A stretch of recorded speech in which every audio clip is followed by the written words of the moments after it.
आज की वीडियो असीं गल करांगे इंजैक्शन एमवीवाइकाम।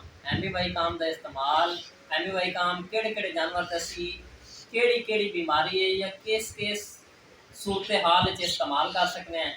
एमवीवाइकाम की डोज कितनी है, उन्हें amino acid, vitamin B complex, vitamin C और इलैक्ट्रोलाइट्स शामिल ने।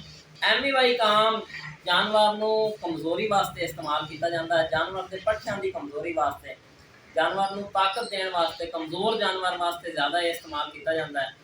गिजाई कमी को पूरा करने वास्ते इस्तेमाल किया जाता है। बीमारी या ऑपरेशन तो बाद जो जानवर स्ट्रैस से आ जाता है ना जी, वो स्ट्रैस कढ़ने वास्ते जानवर के वास्ते बड़ा मुफीद है।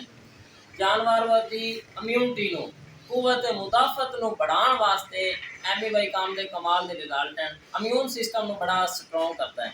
प्रोटीन की कमी को बहुत ही उनके वास्ते मुफीद है। जानवर को अगर फालज है तो फिर भी तुम ये इस्तेमाल कर सकते हो। जानवर थोड़ा सुकता जाता है फिर भी एमवीवाइकाम तुम इस्तेमाल कर सकते हो। पट्ठियां खासकर एमवीवाइकाम पट्ठियां ते टिश्यूज की मुरम्मत वास्ते कमाल के रिजल्ट हैं। एमवीवाइकाम जानवर की बढ़ोतरी वास्ते तो खुराक की बेहतर नशो नुमा वास्ते बहुत ही मुफीद है। एमवीवाइकाम असी गाय, भैंस, घोड़ा, भेड़, बकरी, कुत्ता, बिल्ली और मुर्गियां वास्ते इस्तेमाल कर सकते हैं। खासकर मुर्गियां वास्ते अगर मुर्गी को सोकड़ा है, अगर मुर्गी थोड़ी ढिली है, चुस्त नहीं है, एक्टिव नहीं है, अगर मुर्गी खाना बिल्कुल छड़ गई है, अगर मुर्गी थोड़ी जी है उन्होंने फाले का अटैक है, तो एमवीवाइकाम बेहतरीन है।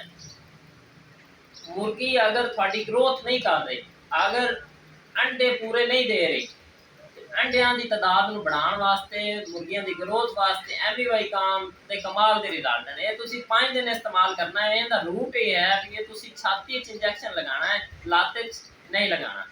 दूसरा इनकी डोज है मुर्गियां 1 ml पर 5 kg बॉडी वेट वास्ते। मतलब अगर 1 kg का थोड़ा पैंदा है तो तुसी उन्होंने 0.2 ml छाती लगा सकते हो। इस तरह बाकी जानवर वास्ते अगर कुत्ता बिल्ली है तो 2 ml 5 kg बॉडी वेट, अगर 5 किलो का है तो 2 ml। भेड़ बकरी है तो 1.5 ml 5 kg बॉडी वेट वास्ते। 5 किलो का है तो उस वजन का तुसी आप निकाल लेना भी थोड़े जानवर का लाइव जिंदा वजन कितना है।